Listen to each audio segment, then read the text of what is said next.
নমস্কার, আমি জ্যোতিষী তারাকিঙ্কর শাস্ত্রী, আর আপনারা দেখছেন আপনাদের প্রিয় চ্যানেল স্পিরিচুয়াল অ্যাস্ট্রোলজার।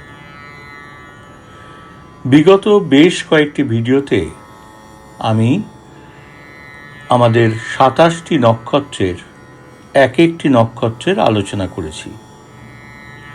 আজকে আমরা আলোচনা করব পূর্ব ভাদ্রপদ নক্ষত্র নিয়ে। তো পূর্ব ভাদ্রপদ নক্ষত্র বৈদিক জ্যোতিষশাস্ত্রের 27টি নক্ষত্রের মধ্যে 25তম। এটি অত্যন্ত শক্তিশালী, রহস্যময় এবং কিছুটা উগ্র প্রকৃতির নক্ষত্র হিসেবে পরিচিত। এর অধিপতি গ্রহ বৃহস্পতি এবং রাশিচক্রে এর অবস্থান কুম্ভ রাশি থেকে মীন রাশি পর্যন্ত বিস্তৃত। তো চলুন এই নক্ষত্র সম্পর্কে বিস্তারিত আলোচনায় ঢুকি।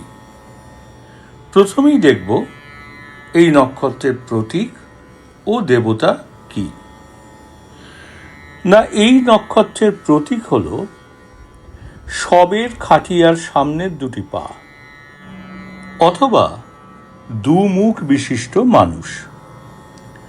এটি জীবন ও মৃত্যুর সন্ধিক্ষণ এবং মানুষের দ্বৈত সত্তাকে নির্দেশ করে। আর এই নক্ষত্রের অধিষ্ঠাতা দেবতাকে, না, এই নক্ষত্রের অধিষ্ঠাতা দেবতা হলেন অজ একপাদ, যিনি রুদ্রের একটি রূপ বা এক পা বিশিষ্ট অগ্নি ড্রাগন। এটি উগ্র তপস্যা এবং আধ্যাত্মিক শক্তির প্রতীক। চলুন এরপর দেখে নিই পূর্ব ভাদ্রপদ নক্ষত্রের চারিত্রিক বৈশিষ্ট্য কি। পূর্ব ভাদ্রপদ নক্ষত্রে জন্মগ্রহণকারী ব্যক্তিদের মধ্যে কিছু অনন্য বৈশিষ্ট্য কিন্তু দেখা যায়। চলুন দেখে নিই কি সেই বৈশিষ্ট্য। প্রথমত, তারা আদর্শবাদী ও স্বতন্ত্র। এরা সাধারণত নিজস্ব আদর্শকে বিশ্বাস করেন এবং স্বাধীনচেতা হন। সমাজের প্রথাগত নিয়মের চেয়ে নিজের তৈরি নীতিতে চলতে পছন্দ করেন। এর পরের বৈশিষ্ট্য হল দ্বৈত সত্তা। এদের চরিত্রে এক ধরনের রহস্যময়তা থাকে। বাইরে থেকে শান্ত মনে হলেও ভেতরে প্রবল আবেগ ও বিপ্লব কাজ করতে পারে। আর তৃতীয় বৈশিষ্ট্য আধ্যাত্মিক গভীরতা। বৃহস্পতির প্রভাবে এদের মধ্যে গভীর জ্ঞান অর্জনের তৃষা কিন্তু থাকে। এরা দর্শন, জ্যোতিষ বা গৌরবিদ্যায় পারদর্শী হতে পারেন। আর চতুর্থ বৈশিষ্ট্য কি? না, চতুর্থ বৈশিষ্ট্য হল ত্যাগ ও সংকল্প। এরা লক্ষ্যের প্রতি অত্যন্ত একনিষ্ঠ। প্রয়োজনে বড় কোনো উদ্দেশ্যে নিজের সুখ বিসর্জন করতেও দ্বিধাবোধ করেন না। এরপর আসব পূর্ব ভাদ্রপদ নক্ষত্রের জাতক বা জাতিকাদের কেরিয়ার ও কর্মজীবন নিয়ে। এই নক্ষত্রের জাতক বা জাতিকারা সাধারণত সৃজনশীল এবং বুদ্ধিবৃত্তিক কাজে সফল হন।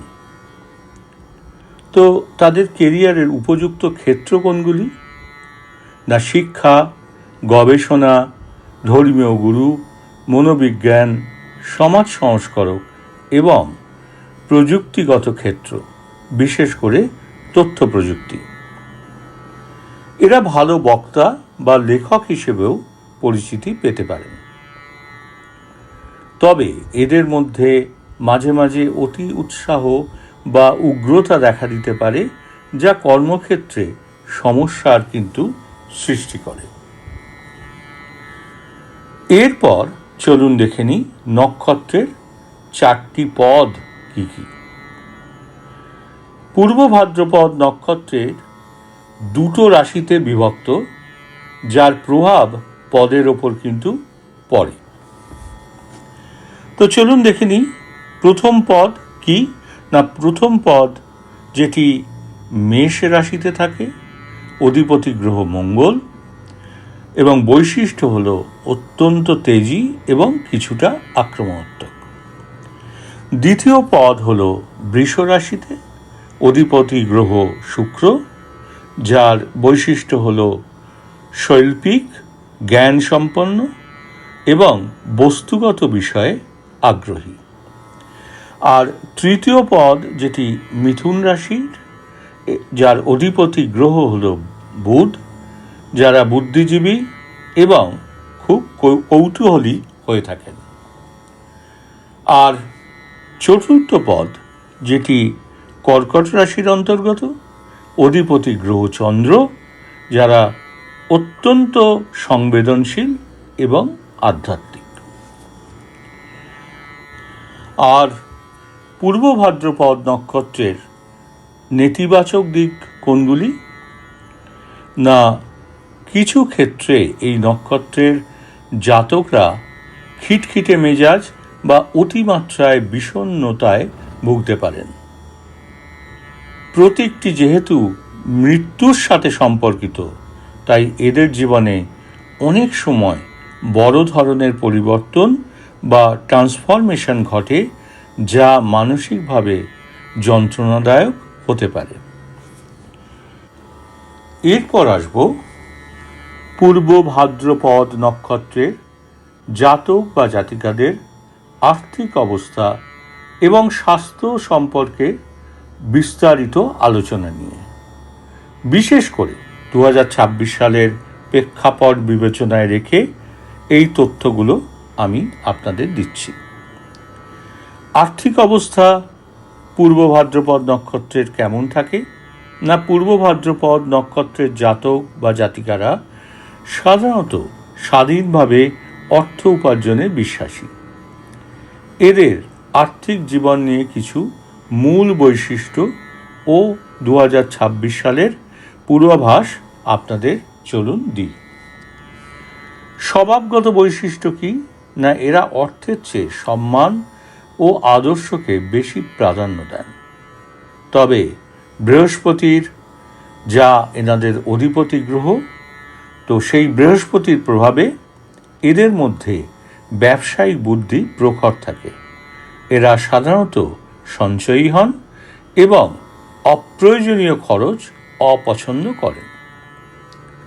আর এদের উপার্জনের উৎস কি না, ব্যাংকিং, শিক্ষা, সরকারি চাকরি, গবেষণা এবং শেয়ার বাজারের মতো ক্ষেত্র থেকে এরা ভালো আয় করতে পারেন।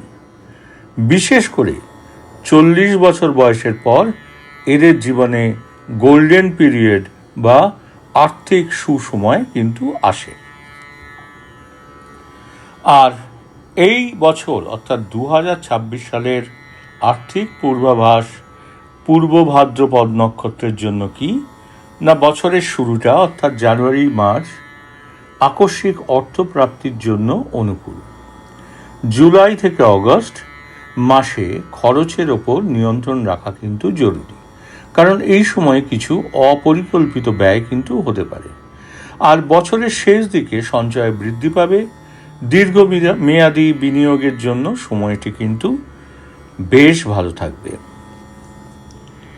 এরপর চলুন দেখে নিই পূর্ব ভাদ্রপদ নক্ষত্রের জাতক বা জাতিকাদের স্বাস্থ্য কেমন যায় না। জ্যোতিষশাস্ত্র মতে এই নক্ষত্রটি বাত দোষের অন্তর্গত, তাই এদের বায়ুজনিত সমস্যার প্রবণতা কিন্তু বেশি থাকে। তো চলুন এরপর দেখে নিই এনাদের সাধারণ স্বাস্থ্য ঝুঁকি কোনটি না। এদের প্রধানত পাকস্থলী, লিভার এবং পায়ের পাতায় সমস্যা দেখা দিতে পারে। এছাড়া রক্তচাপ এবং ডায়াবেটিসের প্রতি এদের বাড়তি সতর্ক থাকা কিন্তু প্রয়োজন। এরপর আসি এদের মানসিক স্বাস্থ্য সংক্রান্ত আলোচনায়।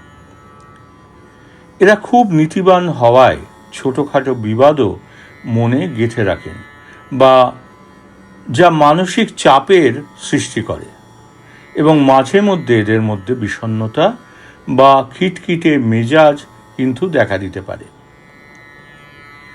এবার চলুন দেখে নিই 2026 সালের স্বাস্থ্য সংক্রান্ত পূর্বাভাস কী। না, বছরের মধ্যভাগে জুন থেকে অগস্ট অতিরিক্ত কাজের চাপে ক্লান্তি ও উচ্চ রক্তচাপের সমস্যা কিন্তু হতে পারে। শনি ও বৃহস্পতির গোচরের কারণে হাড়ের জয়েন্ট এবং হজম প্রক্রিয়ার দিকে নজর দিতে হবে। আর নিয়মিত যোগব্যায়াম এবং সঠিক সময়ে খাবার গ্রহণ করলে বছরের শেষ ভাগে স্বাস্থ্য কিন্তু ভালো থাকবে। চলুন এরপর আলোচনা করি প্রতিকার ও আমাদের রেমিডিজ নিয়ে। তো স্বাস্থ্য ও অর্থভাগ্য বজায় রাখতে আপনাদের যে পদক্ষেপগুলি সহায়ক হতে পারে চলুন সেটা আপনাদের জানাই। যেমন 1 নম্বর হচ্ছে বৃহস্পতি শান্তি। যেহেতু এই নক্ষত্রের অধিপতি বৃহস্পতি, তাই নিয়মিত হলুদ রঙের পোশাক পরা বা বৃহস্পতিবার নিরামিষ আহার গ্রহণ করা কিন্তু শুভ। আর শনির প্রতিকার, না, যারা কুম্ভ রাশিতে প্রথম থেকে তৃতীয় পদে আছেন তাদের জন্য শনির মন্ত্র জপ করা বা শনিবার দুস্থদের সাহায্য করা আর্থিক বাধা দূর করতে সহায়ক হতে পারে।